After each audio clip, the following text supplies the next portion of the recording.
going to put some slides. Sorry, I was going to give everybody a heads up before I did that. Oh, sorry. I'll stop share. Go ahead. No, you were good. You're good. Go right ahead. Am I ready? If I may just remark, we'll be monitoring the chat. If you all want to, if you click on the more button, or if you don't see chat at the bottom of your screen, it'll give you chat. And if you have any questions during the program, I'll read those out, and we'll make sure that they get some attention at the end of the program. And also the information about the discount on the Ku Klux Klan in the Heartland is already there in the chat. So sorry to interrupt, and let's get going. Okay, thank you. Let me get the right place here, and here we go. Let me just say something about my affection for public libraries, and I won't tell you my biography, but if it hadn't been for the little public library in my hometown, I probably wouldn't be here today. I remember speaking at your beautiful, beautiful library during our bicentennial year in 2016, and I have a little story about that because I know that I said, and I often said this when I spoke in libraries, told this story, that when my kids were teenagers and thought the mall was the best place on earth, go to the mall and shop, our daughter especially, I would tell them, well, after the revolution comes, the malls will all be turned into public libraries. And they still quote that back to me sometimes. But after I spoke in Jeffersonville, I got an email from one of your librarians, and I'm sorry, I can't remember who it was, who to put me onto a story. There was a Walmart somewhere in Texas that went out of business and was turned into a public library.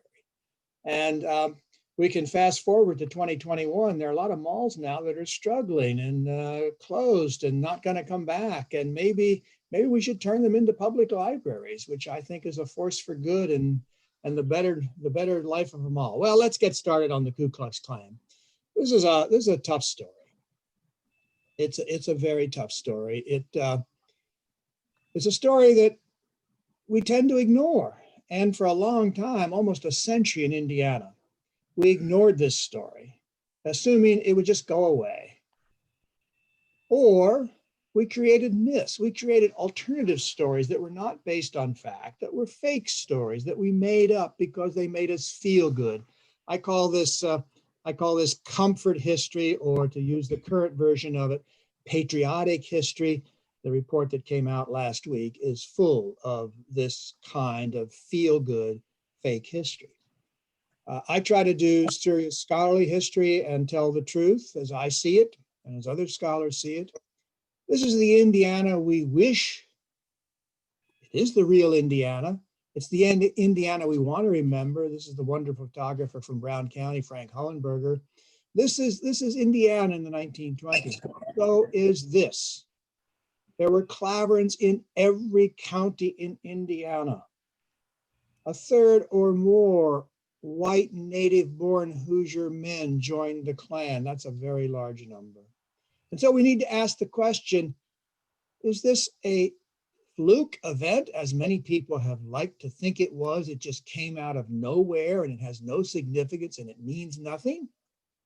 Or is it a mainstream event of great significance? I think the latter is the truth, is the story. This is the first sentence of my book. The Ku Klux Klan of the 1920s was as dark as the night and as American as apple pie. That sounds like a contradiction, but it's not. And the book is really tending to try to address that apparent contradiction and show the truth of that statement. Here they are marching down Pennsylvania Avenue in the shadow of our nation's capital in the mid-1920s. Proud Americans.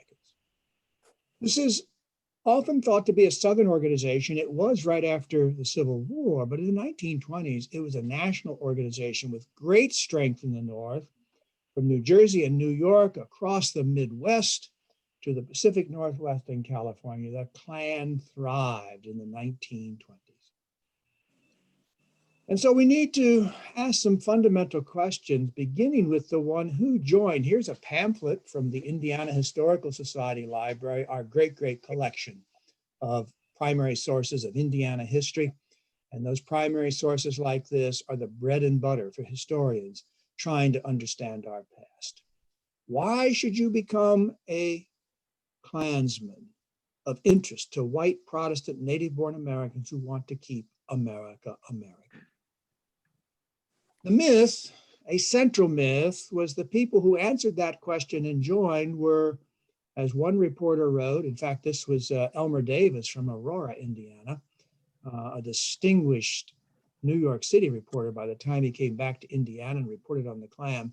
The great unteachables, the hillbillies, the kind of marginal Hoosiers. We now know that's not true. We know that a statement like this in 1927 is not true. They were not manipulated. They were not a bunch of dupes led by artful dodgers. They were middle class, lower middle class, ordinary Hoosiers, good Hoosiers from all walks of life.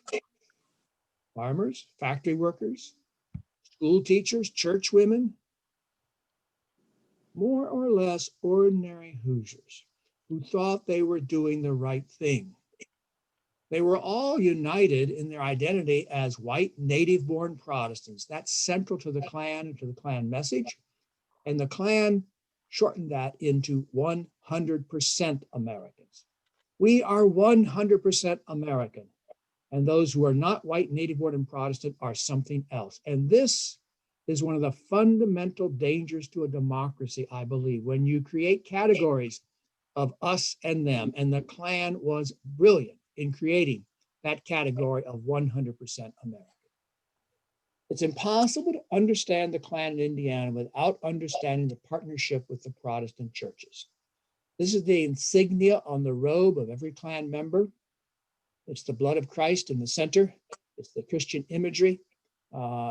It is part of the symbolism that the Klan adapted from Christianity and from Protestant churches. And I want to make clear that I think many who joined the Klan were in their own hearts true Christians, true Methodists, Baptists, disciples of Christ, Quakers.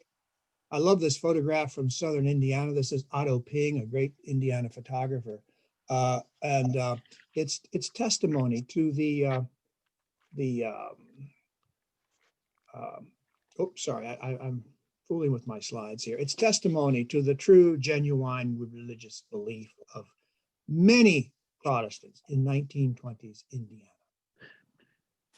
One of the standard methods by which the Klan worked was to show up at a Protestant church on Sunday morning in their robes, march down the center aisle up to the altar and put a cash offering on the altar while the congregation and the choir sang "Onward Christian Soldiers," the great anthem of the Ku Klux Klan.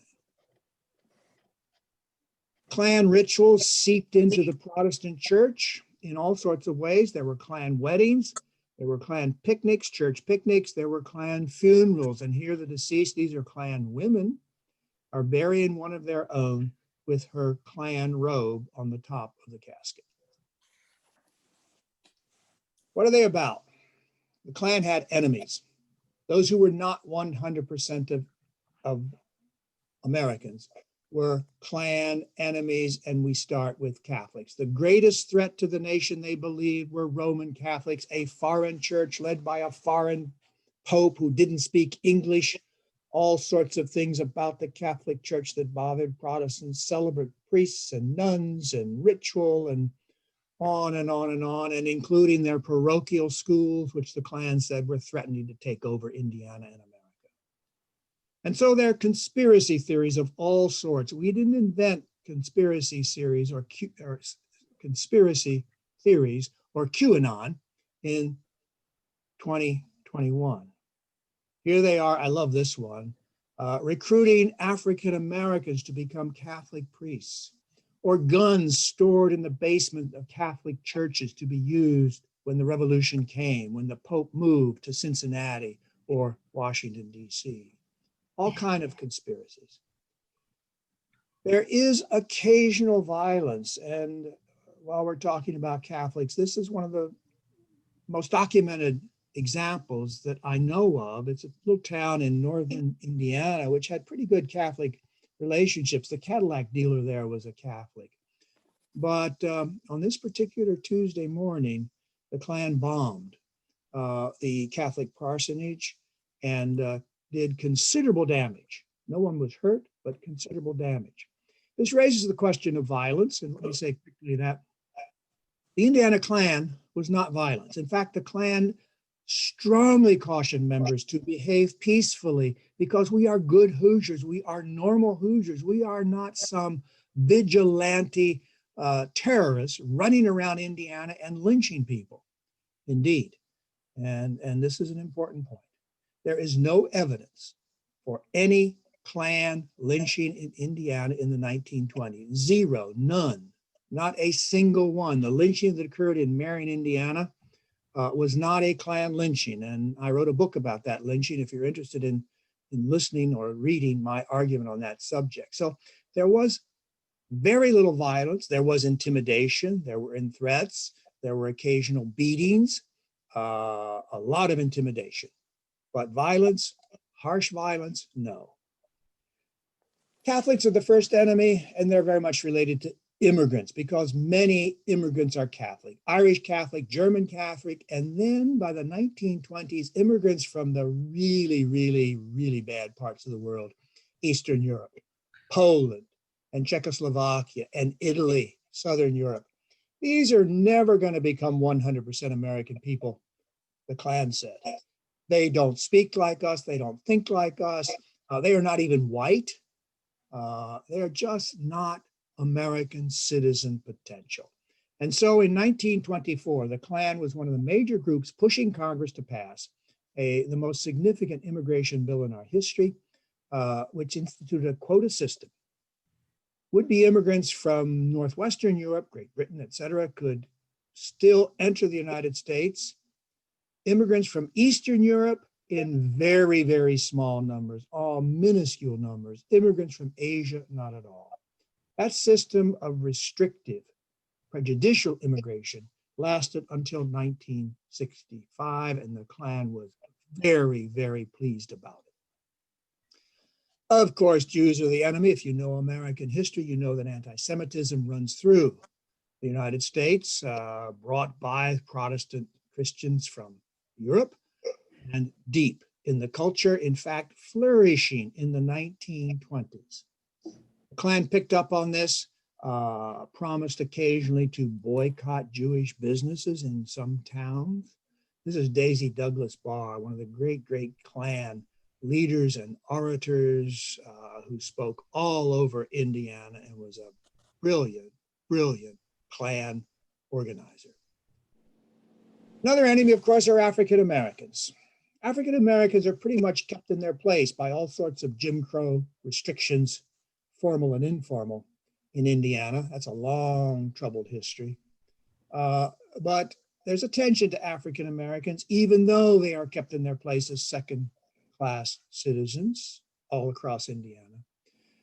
This film, which some of you may have seen and which I think you should watch if you haven't, The Birth of a Nation, made in 1915 and shown across Indiana, often sponsored by the Klan, showing in downtown movie theaters, on courthouse squares and main streets, full of racist stereotypes, vicious racism that got a very positive reception in Indiana in the 1920s. So these are the enemies: Catholics, immigrants, Jews, African Americans.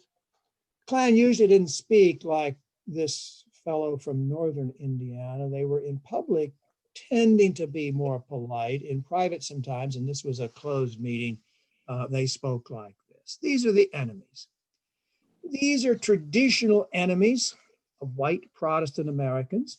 The Klan picks up on these prejudices and amplifies them, increases the volume, engages in campaigns to put them into the hearts and minds of ordinary Hoosiers to make them seem normal. The Klan is very much about being normal and these prejudices are normal. Added to them is the best scientific knowledge of the day. This is the science of eugenics, and it thrived at the best universities in America, from the Ivy Leagues, Harvard and Yale, to Stanford in California, and to Indiana University in Bloomington. Scientists came to the conclusions and talked and wrote about this, that there was a hierarchy of races based upon inborn conditions. And of course, at the top of the hierarchy were the whitest of people, and you move down the ladder in gradations of color until you get Black folks at the very bottom. The technical name for this science today is bullshit. There is no basis whatsoever. And yet still today, there are people who believe in this sort of nonsense. The Klan pushed it, packaged it, and added it to their program of traditional prejudices. The consequence of this is an argument and a fear that the white race was in decline. Here's a speaker in Rushville saying this very sort of thing. We are committing racial suicide. The appearance of all these people who are not white, who are not like us, who are not 100% Americans, is one of the greatest dangers facing our nation. That notion, too, is still alive in America in our own time. There are other issues that the Klan picks up on, and one of the leading ones, in fact, the leading one, I think, is prohibition. This was a time of prohibition. It was illegal to manufacture, sell, or distribute alcohol. It was a very, very difficult, impossible law to enforce. For many who joined the Klan promised that they would enforce prohibition, that they would make sure the law was obeyed, and they worked with vigilante groups and with police and other officials to put out the bootleggers and all the crime and corruption that went with prohibition.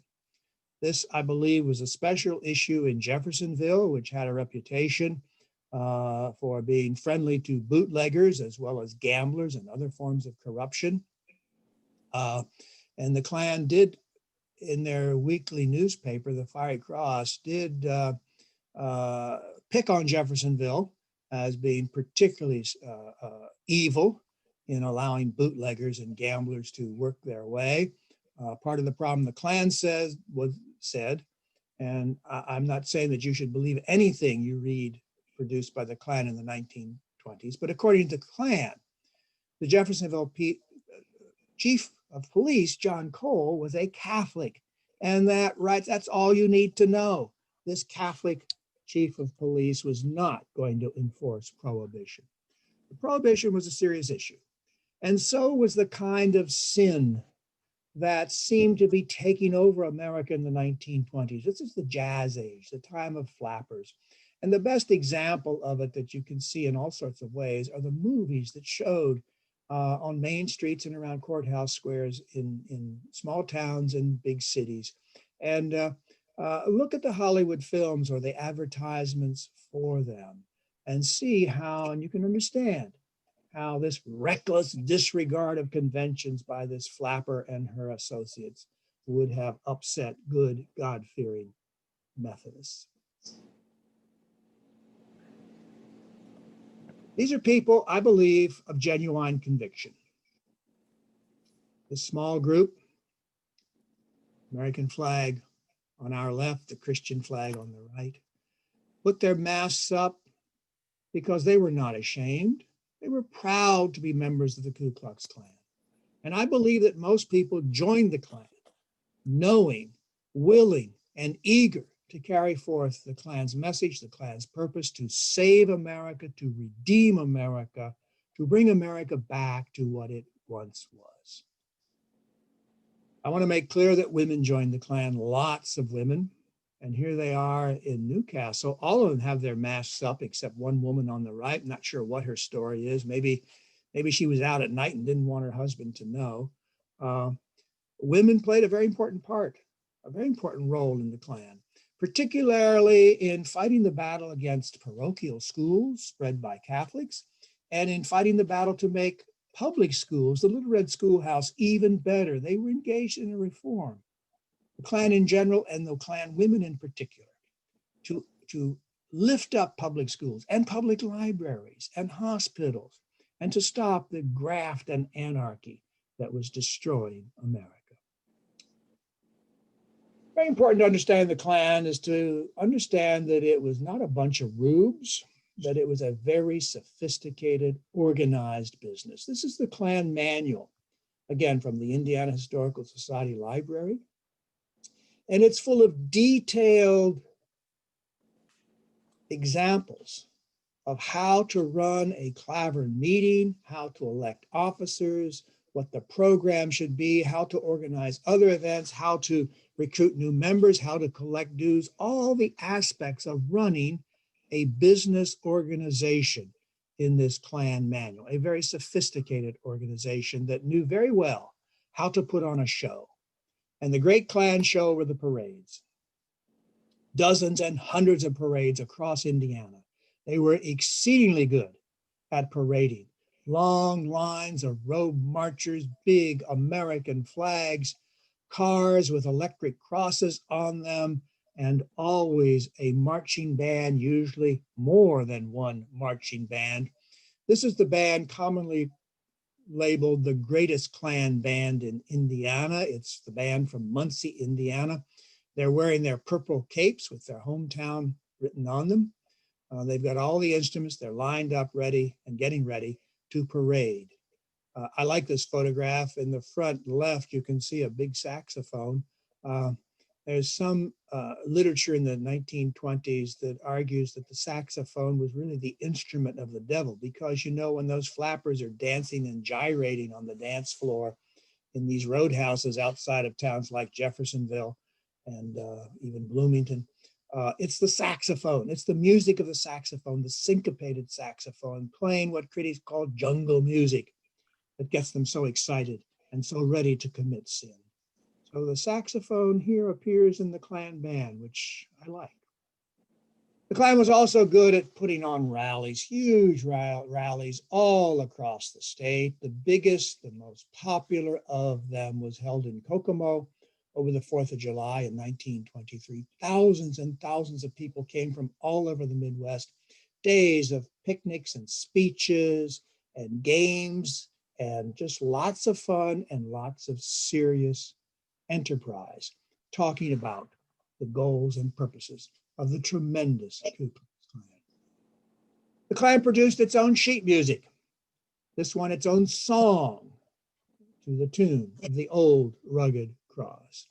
It made its own records, many of them at Gennett Studios in Richmond, Indiana. This one, Midnight's Roll Call. There's an interesting sideline here. Gennett Studios was a fantastic record producing place in Indiana and in America in the 1920s. And at about the same time the Klan was making its records there, recording its songs, a young trumpet player from New Orleans showed up in Richmond to record his song, one of his first trumpet solos, and this was Louis Armstrong.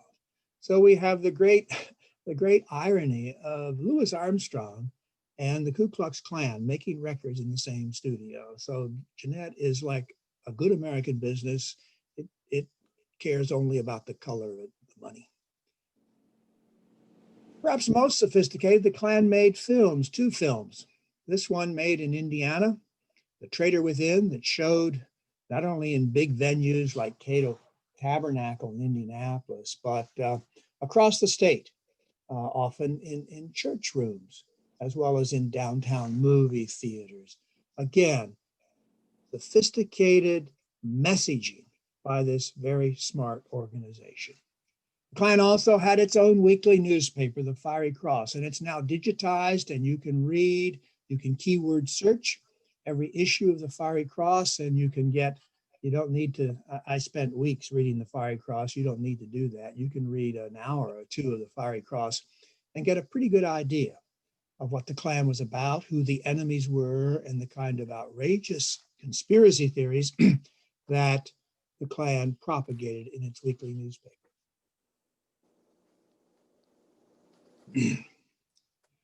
Any organization like this is going to inevitably enter politics. And the Klan did with a vengeance in 1924, creating a very sophisticated political organization with organizers all across Indiana.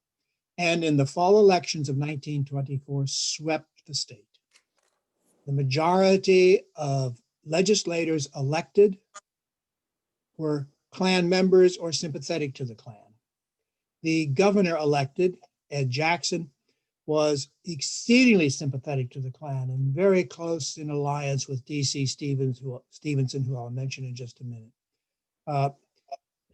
Excuse me. Jackson is, in my opinion, without doubt, the worst governor that the state of Indiana has ever had.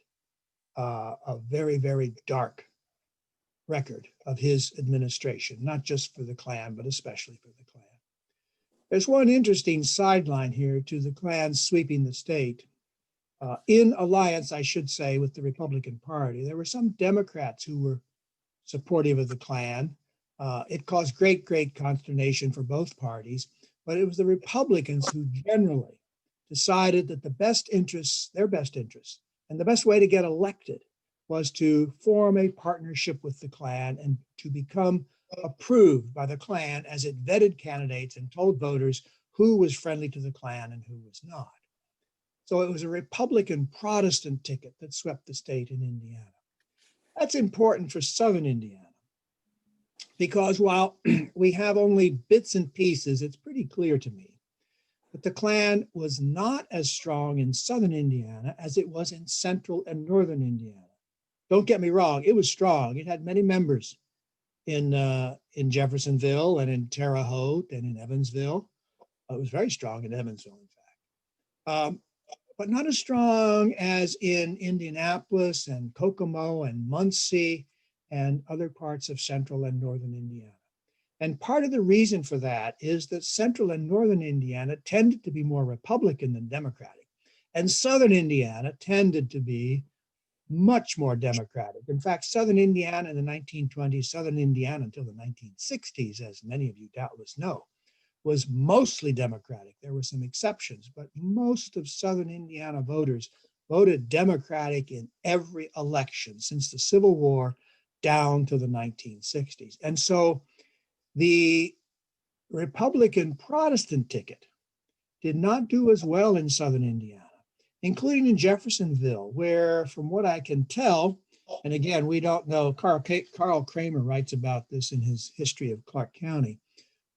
We don't know a whole lot about the Klan in Clark County, but it appears that Republican Klan candidates did not do as well in 1924 as they did in other parts of Indiana. There was opposition to the Klan. I'd like to say that lots of Hoosiers stood up to the Klan, and we have hundreds of examples of profiles and courage. The sad truth is that we do not. The sad truth is that many, many Hoosiers joined the Klan.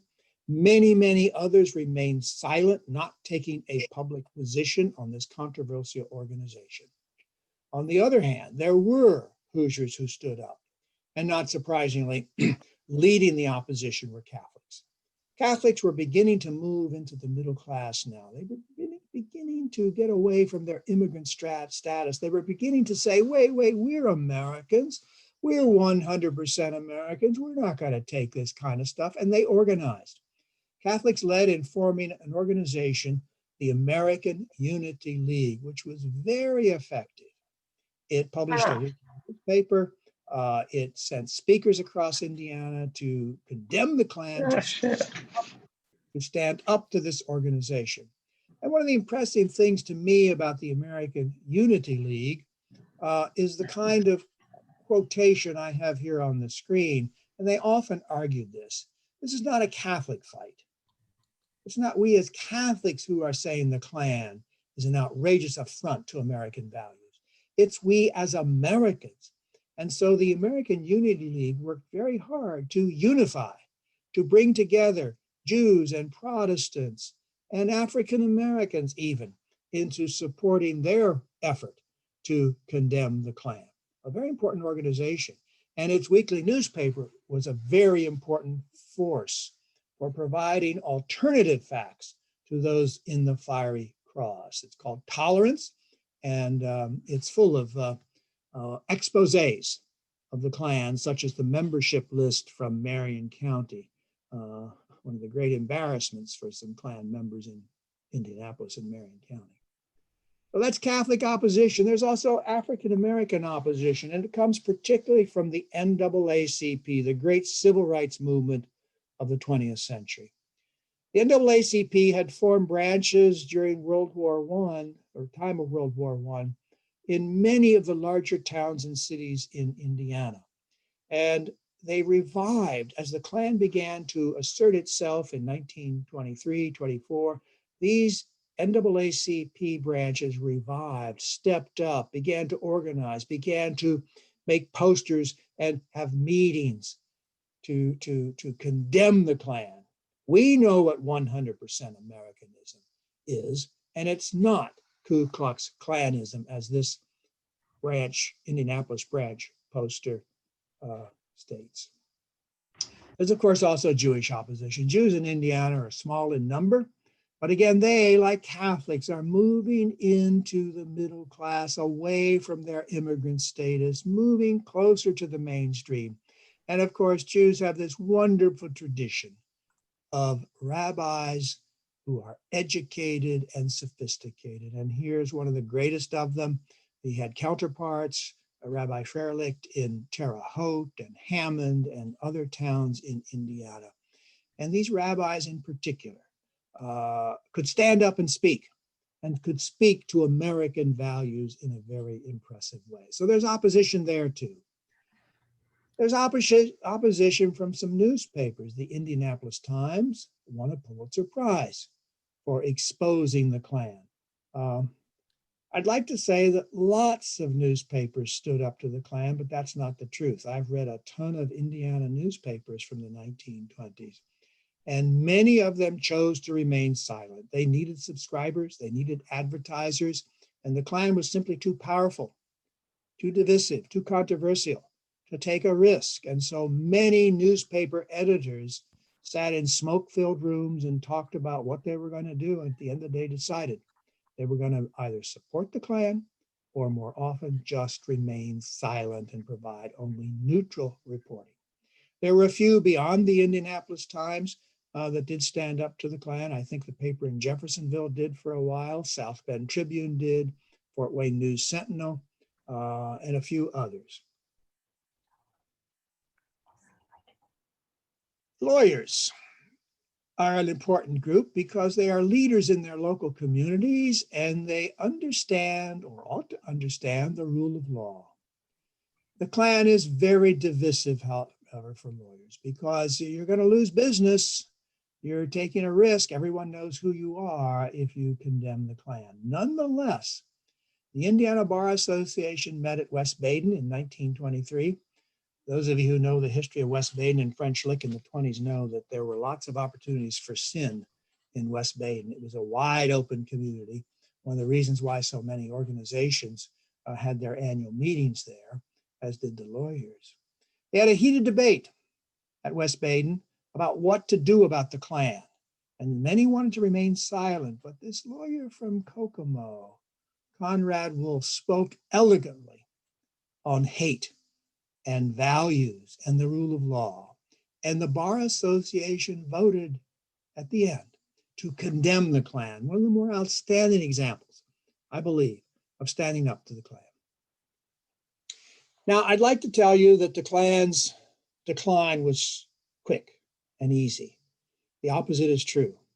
As late as 1928, Klan Republican candidates still won offices in most places in Indiana. The decline was slow and painful and filled with difficulties for Hoosiers in all walks of life. One of the causes of that decline, the one that's often stated, and I strongly believe overstated, is D.C. Stephenson, the Grand Dragon of the Ku Klux Klan. He's a magnet. You can read lots about Stephenson. I think he's overemphasized. I think the central story is with the ordinary Hoosiers who joined the Klan, but Stephenson is important. And in 1925, D.C. Stephenson ends up in the Michigan City Penitentiary, where he is incarcerated until the 1950s for the murder, rape, brutal beating of a young woman named Madge Oberholtzer. That's a long, complicated story. I tell it in my book, and some of you may know that story. My point today is simply that causes people to leave the Klan, but it's not the end of the Klan. The Klan continues to be powerful in Indiana into the late 1920s. By 1930, it's dead and gone, perhaps. Is it dead and gone? A question I'm often asked, and the answer is yes and no. Klan ideals certainly live. We always have to go to the basketball court. Here is one of my great, great heroes, Bill Garrett from Shelbyville, Indiana, an All-American at Indiana University. Everywhere Bill Garrett went to play basketball for IU, from Ann Arbor to Champaign-Urbana to Evanston, he was the only African-American on the court. Or you know perhaps the story of the Crispus Attucks champions in the mid-1950s, the Indianapolis all-Black high school. A powerful story of the continuation of Klan ideals in those segregated schools. This is a time as the civil rights movement is beginning to take off. And this, I believe, is one of the great achievements in American history.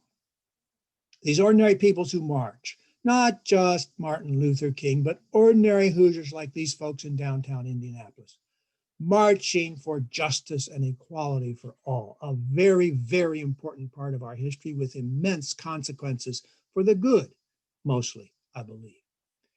But if you know America, you know that the movement toward real civil rights in the late 50s and 60s produced a backlash, produced among white Americans a belief that things had gone too far. These people, those people, are asking for too much. What about we white folks? The man who put that on the map in Indiana was George Wallace, the segregationist governor of Indiana, who came here in 1964 to run in the Democratic presidential primary. And he did very well among white voters in Indiana. His headquarters were at the Claypool Hotel in downtown Indianapolis. And here, African Americans, NAACP folks are protesting against this segregationist governor. Wallace pioneered the politics of rage, just outrageous at what is happening in America. He pioneered the politics of dog whistles or coded language. He never advocated segregation in Indiana. He said, I love Negroes. I have no problem with Negroes, he said. But anyone who was listening knew from his language, from his coded language, what he was saying. I like this photograph also because of the man standing here in the front waving that disgusting flag. And I say this as the great-great-grandson of a Confederate veteran of the Civil War who fought in the Shenandoah Valley. That is the flag of treason.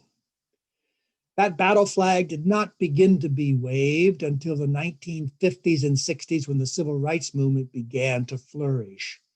And whites, white Southerners in particular, but Hoosiers too, took up that battle flag, not as a sign of their heritage, not about their history, but about white supremacy. That is the flag of white supremacy. Few things angered me more in recent years than seeing that flag inside our nation's sacred capital 2+ weeks ago. The civil rights movement created space not just for George Wallace to come back, but for the Klan to come back. And it made a revival in the 1960s and 70s, organizing, holding rallies and gatherings and handing out literature like this in many Indiana communities. The Klan marched in robes, and as this picture from 1980 shows, early on, beginning to adopt this militia-style uniform that we see now today. That fellow in the front has the Klan insignia on his shoulder, and the Confederate battle flag on his sleeve. My favorite part of this photo is, I don't like to joke too much about the Klan, but I can't resist this. This guy on the left, he's a Hoosier, and so he's a nice guy. You know, Hoosiers have this wonderful reputation. We're nice. We don't want to say anything bad about anyone. We don't want controversy. And so his plaque, handmade, it's just nice to be nice. Not I hate people. I don't hate anyone. It's nice to be not white. But I want to point, some of you are probably teachers out there and grammarians, that there's its and there's its, I-T-S, I-T apostrophe S. I've never seen it spelled I apostrophe T-S. I just love this photograph. More seriously, here are three people who saw that it's nice to be white image as it went by. We can only imagine what's going on in their heads, but here's what I imagine. The woman embracing her son with the field glasses, looking as the Klan marches by, thinking,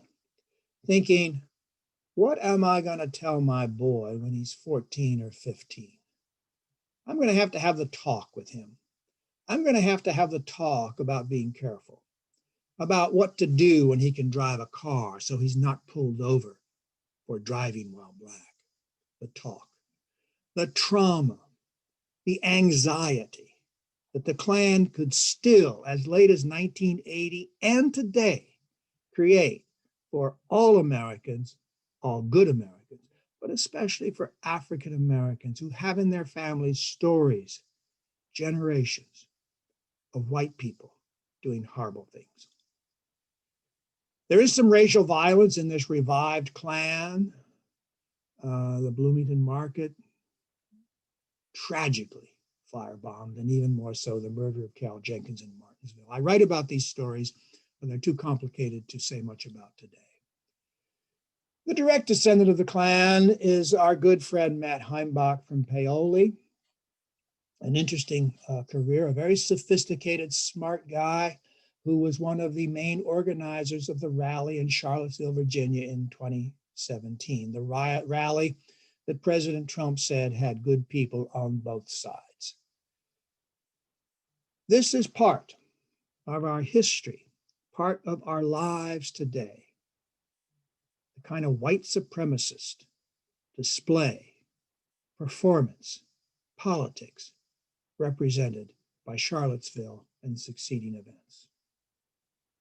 Always, thank goodness, in Indiana, we've had, when these events happen, far more good-hearted Hoosiers show up as they did when a few Klan members gathered on the banks of the Ohio River in Madison in 2018, vastly outnumbered by the folks who showed up to protest. So we have an organization that is not a fluke, that is a mainstream organization in the 1920s that is normal and very successful and sophisticated in convincing white native-born Protestants that there were enemies, there were dangers, and we had to do something about it. It's an organization that I think is mostly dead, but it's an organization whose values, whose ideals live on, not so much in Klan robes, but rather in the people around us who may stand up in very nice suits and ties and silk blouses, who use coded language, who love everyone, who are good Christians, but who in their style, in their politics, in their lives, represent a kind of hatred, a kind of us, them, a kind of 100% Americanism that still lives. So it's a story we have to listen to, I believe. I love this sculpture from the Meyer Gardens in Grand Rapids, Michigan. The human head has cords bound around to cover the eyes, binding the book of history over the ears so that the figure cannot see, cannot hear, cannot read. I'm a little prejudiced because I'm a historian. I think we need to read our history and understand our past, not as comfort history, not as patriotic history, not as bedtime stories told to frighten children, but in all its honesty, with all its glory, all its achievement, all the progress and beauty that is in our past, but also all the tragedy and all the differences and all the divisiveness and all, yes, the hatred. I'm still an optimist. I still believe that the greatest American, the greatest Hoosier of all time, who grew up just down the Ohio River from you all in Jeffersonville, the greatest American president of all time, who still speaks to us today, who said that America is the last best hope of the world. Not the greatest country in the world, but the hope in our ideals, in our ideals about liberty and justice for all. And so I'm hopeful that the great moral arc of the universe is indeed bending toward justice. It may be slow, it may be episodic, but I hope it's bending in the right direction. I have to believe that for the future of these 4 little kids. And yes, I have no shame, they're my grandkids, growing up in a better America than we've given them so far. Here's my email address. I hope we have some time for comments. I hope you have some comments and questions, and I'm willing to be challenged on anything I've said.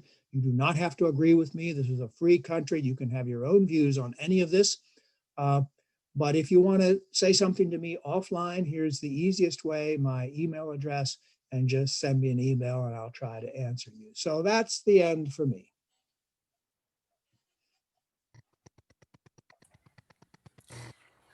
Well, thank you very much. That was very interesting. I didn't know. I'm not from Indiana originally, so was a lot that was new. I'm not either, Allison. That's not a liability necessarily, but I can speak the language. Yeah. I know Diane had some technical problems before, so I think she missed a couple of the questions that came in the chat. The earliest one that I've seen, at least, Suzanne Phillips asked, what is the origin of the name Ku Klux Klan? Yeah, that's an interesting story. It's not just that name. The Klan, if you read the Klan manual, each Clavern had probably 20 officers, and they all had names, and they all start with K, and they're all made up names. The Klan, I didn't say much about this. The Klan is out also to have fun.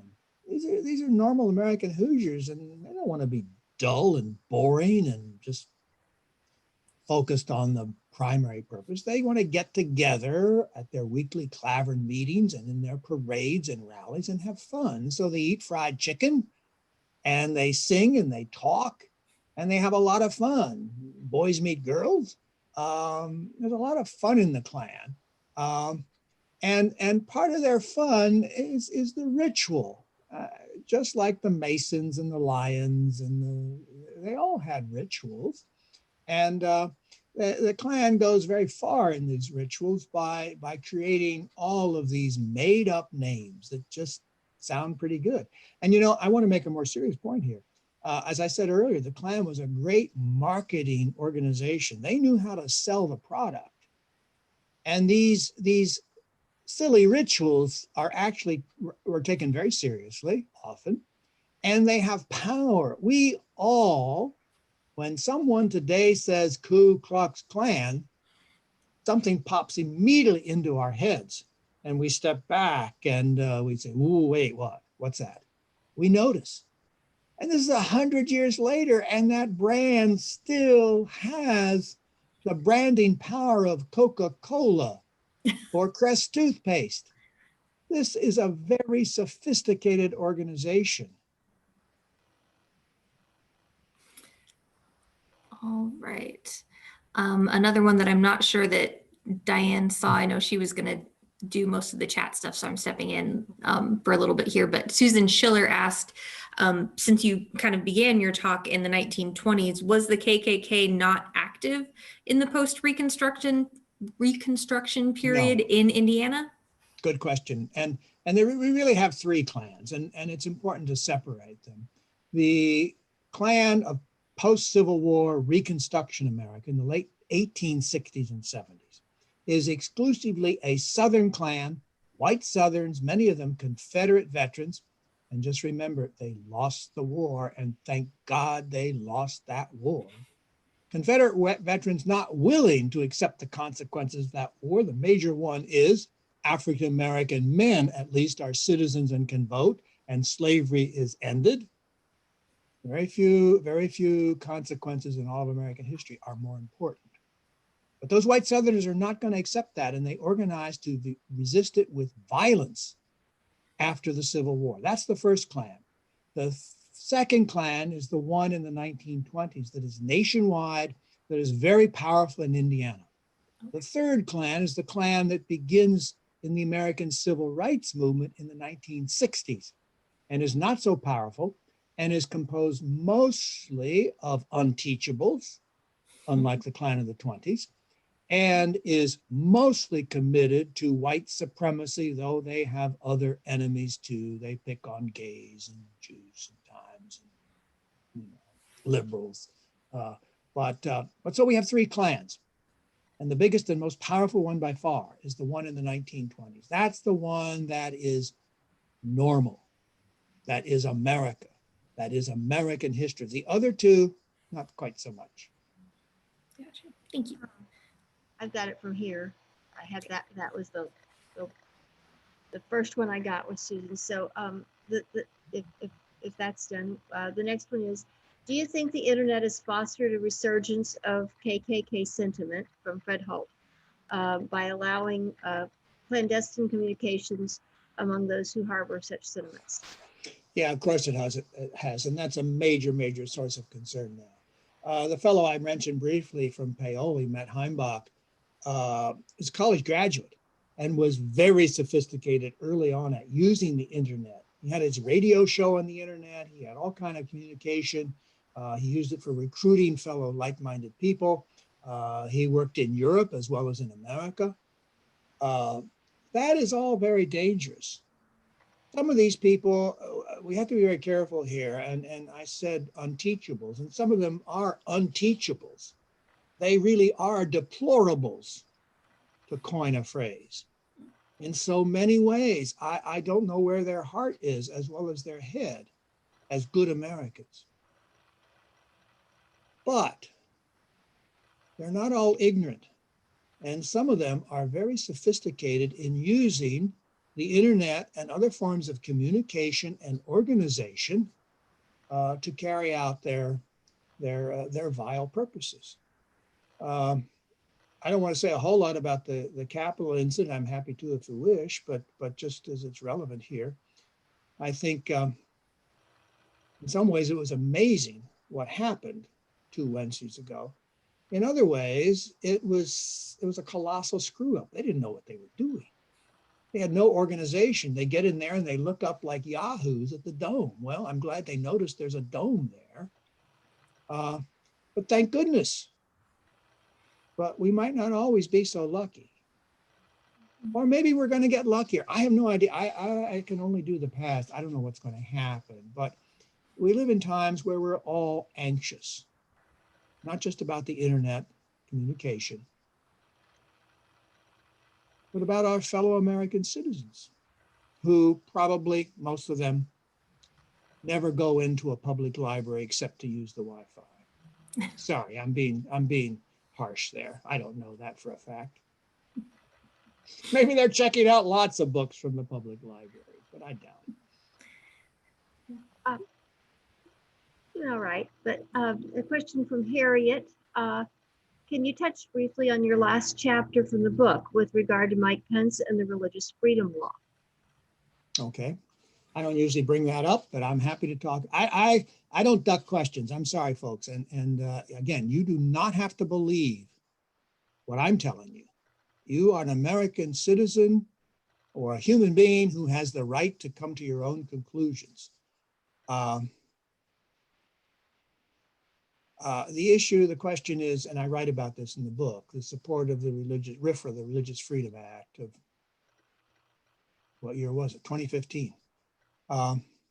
Which many Hoosiers, me included, interpreted as an assault and attack on LGBT people.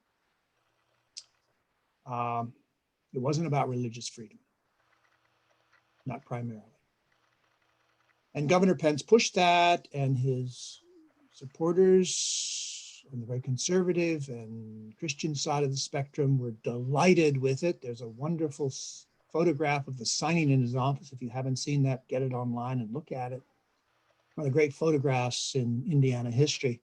I was not able to get a good enough copy to use it in the book. I wanted to use it in the book because it's a very important photograph. This is a sad moment, and it cost Indiana a lot of pain, and it still costs pain for us in Indiana, not just people in the LGBTQ community, but all Hoosiers, I think, should feel the pain of that effort. But there's good news because they lost big time. They lost as bad as the Confederacy lost the Civil War. I'm sorry, I'm being a little, this gets me very upset.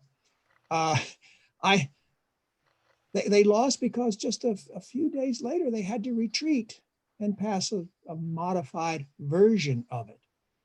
They lost because some of the best businesses in Indiana, Eli Lilly and Company and Cummins and Salesforce, said, no, we can't do this. You do this kind of stuff, we're leaving.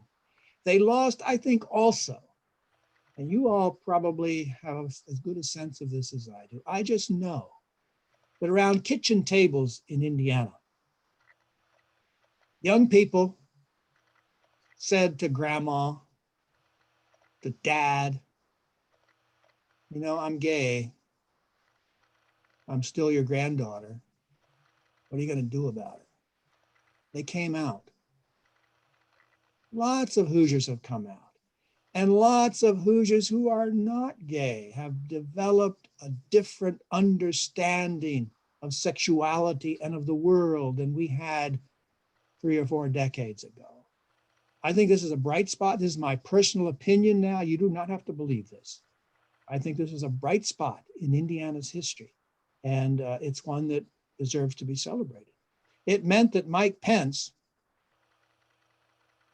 and I quote, a Republican business leader, a very smart guy in my book, said, it's good he left Indiana because he would not have been reelected. I respect Mike Pence's views. He has his right to his views. But as a citizen, I have a right to have very different views. And I think I'm correct on this issue and he's wrong.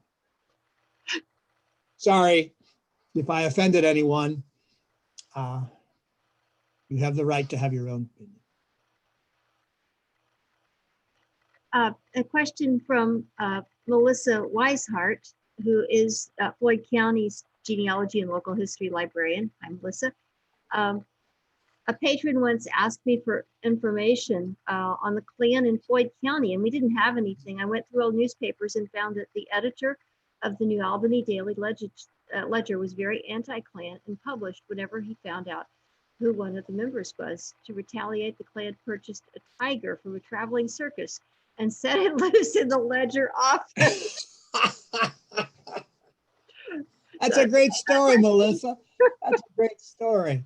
And that's an important story because I spent 3 years writing this book, and I've been doing Indiana history for a long time. So there's a lot I know, but I want to make very clear there's a lot I do not know. There's a lot no one knows about the Klan in Indiana, and especially at the local level. And if you have interest in this, do the research, begin to do some research and find out what happened in New Albany or Clarksville or Sellersburg or wherever. And the good news is that many, not all, of Indiana newspapers are now digitized. That's a sign of great progress for those of us in history and genealogy. And if they're digitized newspapers, you can do the, boy, it saved me so much time. I spent a lot of time reading digitized newspapers. It's wonderful. But there's so much to learn about the way the Klan functioned in each community in Indiana. And I guarantee you it's going to be a little bit different from place to place. The enemies are a little different, the issues are a little different, but all bound by some of the general kinds of principles and practices that I tried to lay out this morning. I just wanted to remark that during that Reconstruction period, I do find an incident where 3 men were lynched in Clark County, and it was ascribed by some papers to the Klan. Others just said citizens. Yeah, yeah. Yeah, that might have been, that word might have been used in some cases at that time. More commonly, they were called white cappers. And we did have in Indiana, and especially in Southern Indiana, lots of lynchings in the period from the Civil War to the beginning of the 20th century. More than 60 are counted. There's a historian working on this now, and he's got many, many more. We're going to know a lot more about this. Vigilante activity in Southern Indiana in the late 19th century. But that's a little bit, it's some ways similar to the Klan, but in many ways it's different from the Klan of the 1920s, who, as I said, did not want to engage in lynching and did not engage in that kind of violence. An article about the same incident reports that a judge in Clark County recalled 16 lynchings in the decade prior to that, and I find no documentation of those because we didn't have a newspaper. Yeah. But I'll be interested to see what you're. Yeah, well, this is Richard Nation, who's a very good historian, and I think he's going to have. He's working very hard in the newspapers and other sources, and we have this propensity for violence in America, for vigilante violence, which is because we are the people, we know what is best, and we have the right to organize and to carry out that violence in the pursuit of a larger goal. And that's a tough issue in terms of constitutional law and the rule of law and our public governance.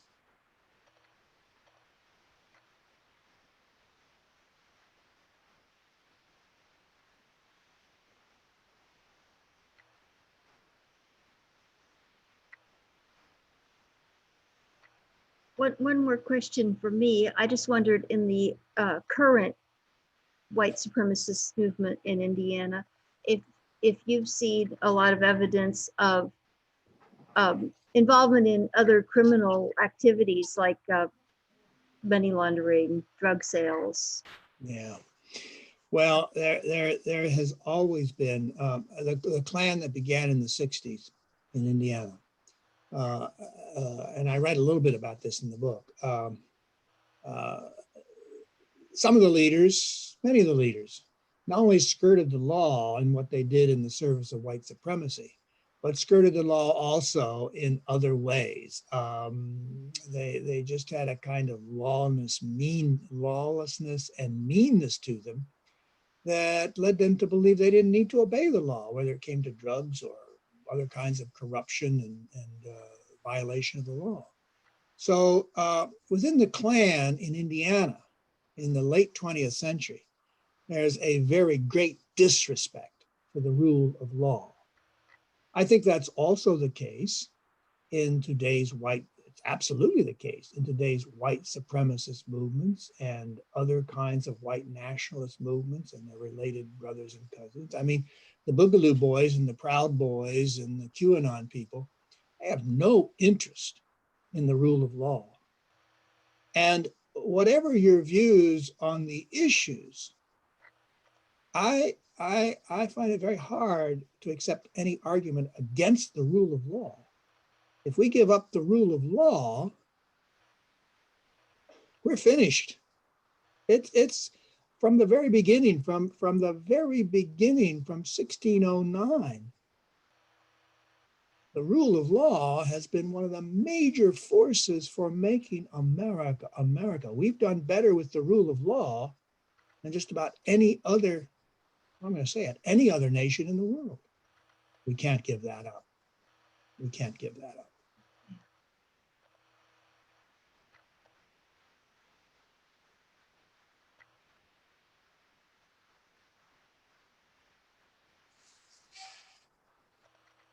I asked that question because I was aware of a case in Davies County, Indiana, where a known white supremacist was caught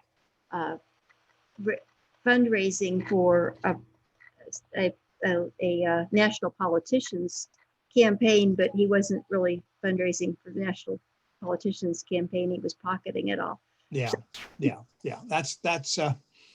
That happens from all ends of the political spectrum, but there seems to be something about the far right and the white supremacists that and I think it is this disrespect for the rule of law, and I know what I know, and I have the right because I'm special. I'm 100% American, and I can pretty much do what I want.